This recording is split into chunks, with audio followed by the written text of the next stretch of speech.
What down, family? It's your boy Street Newz Tv, back at y'all with another Chiraq Street Legends, and this episode is going to be about none other than GBE Capo. Now, GBE Capo is originally from Lamron, but he ended up moving with his uncle to Front Street. Now, when this move occurred, GBE Capo's little brother, which is a guy that goes by the name of Doo-Wop or Dooski, he moved to NLMB territory. Now this is where that bond between Front Street and NLMB comes in. You notice Capo was cool with all of the BDs pretty much. You know what I'm saying? 300, 600, O Block, and this is why that, like I said, this is why that bond is so so strong because Capo's brother has actually been in LMB for a minute. So Capo claimed Front Street and Capo claimed NLMB. Now, before Capo passed, Capo was doing his thing with the music, man. Capo was going crazy with the music. He was doing interviews, he was doing shows, he was staying out of town, he was with Chief Keef, he was with Fredo, he was decent. And I think that the reason why Capo's death was so hard or was taken so hard is because, he had actually already made it out. So this was like the biggest hit, you know what I'm saying? Like people like Pappy and LA, those were super big hits too. But, the fact is they had made it out. This guy was actually gone. He came back to visit and ended up getting killed. You know what I'm saying? And dealing with that, I found that to be kind of, you know what I'm saying? It was kind of weird, the whole situation, because Capo actually gave a shout out to a dude that goes by the name of Drama. Okay, Drama, MTG is named after Drama. Another name for MTG is called Drama World. MTG stands for Marytown Gangsters. So Capo was actually paying homage to Drama like a day or two before he died on Instagram. So, who would have thought that the same, the same guys that he's basically praising would be the one that takes his life. I remember some lyrics in one of Capo's songs. He talked about how another innocent victim dies by a drive-by, you know what I'm saying? And something about their mother crying or whatever. And I feel like they won't. They won't. They won't. Stay there. I'm going to bed. Took them to the fucking hospital, man. Come on. You know they won't come. She said they on their way. He up. Let me move my car. Y'all, he up. He good. Ironically, that's crazy because, that's how he ended up dying. And it kind of shows you that, we can speak stuff into existence, man. Now, I think what was so hard about Capo's death is the fact that, like I said, Capo was in a position to change, change lives, change the lives of the people that were around him at the time. So, a lot of dudes, a lot of dudes don't, they don't like that. We grew up together and you in a position to put smiles on your people's faces and change their conditions, and I'm still stuck in this, I'm still stuck in these same conditions. And also, what people got to keep in the back of their mind that not only is the beef not off when you start becoming successful, but you become a bigger target, man. You definitely become a bigger target because you now have money. So when you have money, you have influence. If not, just influence from being charismatic and being yourself, you have influence when it comes to the money because people will do anything for money. So if I'm at war with somebody and they acquire money, I'm going to want to try to get rid of them fast because we all know that, like, with money, you can end a war quick with money. You know what I'm saying? And you know, when you get successful, man, that beef ain't off, man. The beef is not off just because you made it out or because you decided you don't want to beef with these guys no more and you trying to change your life. No, it's still on. As a matter of fact, you're a bigger target now. Now, Capo died on 77th, or he got shot rather, on 77th in Kingston, which is not that far, not too far from MTG. And what I believe happened was, I believe that Capo's location was definitely given away. You know what I'm saying? And the reason why I said it is because they came over there to kill Capo. Capo was shot once in the back and once in the hip.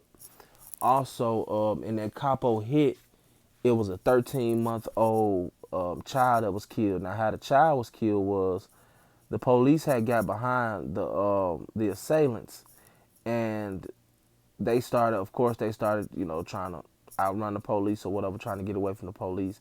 And they ended up hitting a child. A mother was waiting at a bus stop or whatever, and they ended up hitting her child and killing her child.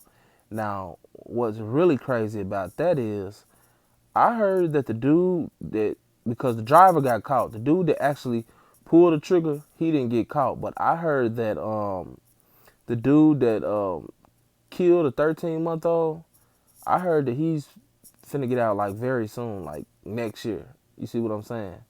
So I felt like that was, that was kind of crazy. All I could say is Shorty better keep his head on the swivel or either get out of Chicago, because they're definitely gonna probably seek revenge, you know what I'm saying, for that. Yeah, that whole situation with Capo was crazy though, man. The dude was coming back trying to, deal with some of his people, man, and this ended up happening. Now I think that, Capo kind of underestimated the whole situation. Like Capo was walking with somebody and they ended up shooting Capo in the back. Like Capo didn't even see this coming. And I feel like he should have definitely seen it coming. Why? Why should he have been aware of what was coming? Because Capo knew that NLMB had smoke with MTG.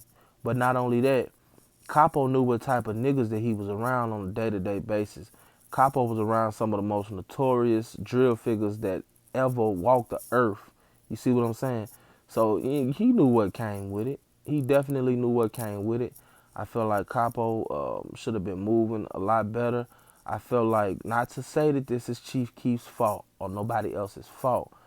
I just feel like a lot of times while we doing all of this dissing and while we doing all of this killing or paying for hits or whatever we doing in the streets, and this is not directed towards Chief Keef, but actually Chief Keef he's definitely guilty of this. You know what I'm saying? He's guilty of not protecting not only his people, but not protecting his investments.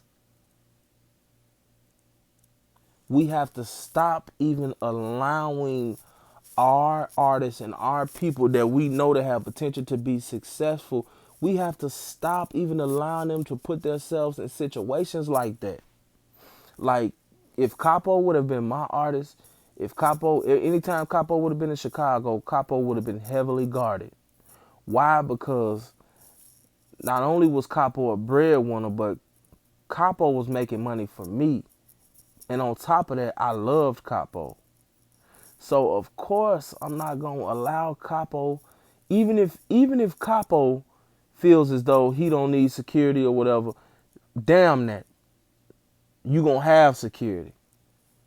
Because at the end of the day, we can't afford to lose you, dog. And I feel like, man, people underestimate the streets all the time. They always saying what this nigga ain't on. And they always saying what this cat won't do. And at the end of the day, that is the wrong thing to do. Every time the streets get underestimated, the streets prevail. Because ain't none of us out here harder than the streets. The concrete jungle is the ultimate death trap.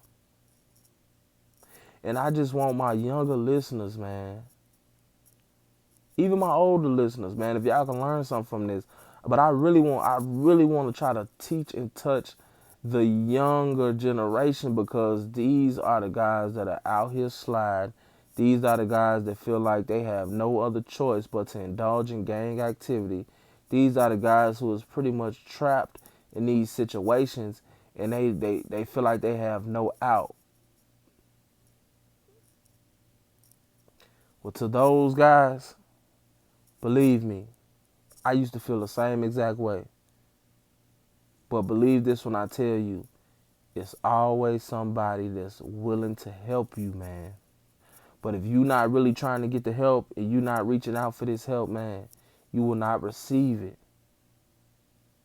I know the environment. I know some of us grew up in, you know what I'm saying, in drama-filled worlds, but guess what? It's always another way out. But certain things that you get caught up in, bro, certain stuff that you do, you put yourself at the point of no return to where you can't get out. And even when you think that you are out, guess what? There'll always be something that comes and bites you in the ass, man, because of something that you did in the past. Karma is very real, man. Don't never underestimate the laws of the universe. We gonna keep on rocking, man, with these Chiraq Street Legends, man. The merch is out. Serious inquiries can DM me on Instagram at SNTV18. Also, if you would like help build the channel, if you would like to donate, you can hit the Cash App at $SNTV1. I appreciate y'all and thanks in advance. With that being said, it's your boy SNTV. I'm out.